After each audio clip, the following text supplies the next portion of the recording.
My goal is to finish playing all of the T stations on my birthday, May 28th. Probably the only person who wants to celebrate her 40th birthday on the center platform at Park Street, but it takes all kinds.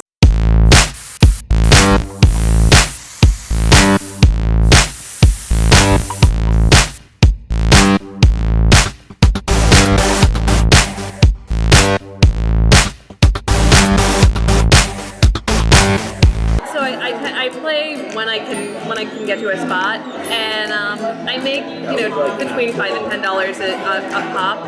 So I was able to pay for my license. I was able to get myself an amp and a mic, so that was really good.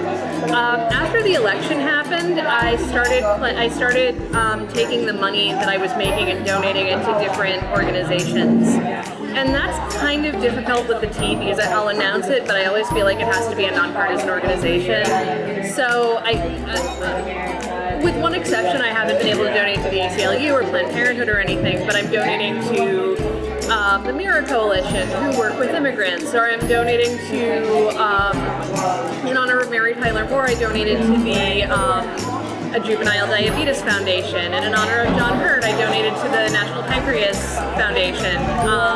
So I'm looking a lot at who's in the news and who's passed, and saying, okay, this person died, and what's an organization that they supported, and going that way. And it's a good way to honor people I respected, and it's also a good way to raise money. And even though I'm not going for the partisan organizations, it's still, a lot of these organizations are going to get their budgets cut anyway, so I figure, I can kick them 10 or 20 bucks here and there. But I have a day job. I'm working as an office temp right now, and the two places that I'm working have the potential to go full-time. So I don't really need to do this for money, and it's also being able to be a paid musician is such a long shot anyway, and I feel like every time I've invested something of myself in doing something and trying to get something out there, it falls apart.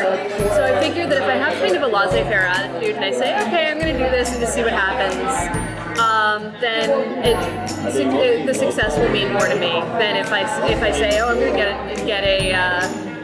get a record deal, or I'm going to do this. I have goals, but I also feel like I need to be realistic about it and to say, okay, this is going to be fun, and I can go to my job that's a roof over my head and then have this as an outlet. I think that in terms of my goals, I've started writing little bits and pieces of songs, and I'm hoping to eventually put those to music and to start incorporating some original music into my sets.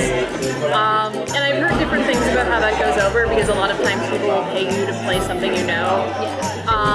But I also, I'd also like to start incorporating some of my own stuff as well. I love a lot of the random encounters that I have. I've had people leave candy bars in my case, which is, I don't usually eat those because I don't know, but it's really fun to look down and to see a candy bar in my case, and I use that to balance the money. I had one woman come over to me, and she put a $5 bill in my hat, which, the thing that I use to collect money, and she said to me, your voice makes my dog happy. And I love animals. I was a dog walker for many years, and it made me really happy. Just knowing that I made a dog's day better made my day better. Stuff like that, and just those random encounters, and the way that you can see instantaneously whether or not something is connecting. And try out different techniques and or new songs, and that will be, and just looking around and seeing how the audience reacts, and saying, okay, maybe I should keep doing this one, or maybe this one doesn't work. Those are some of my favorite things about busking, street performing.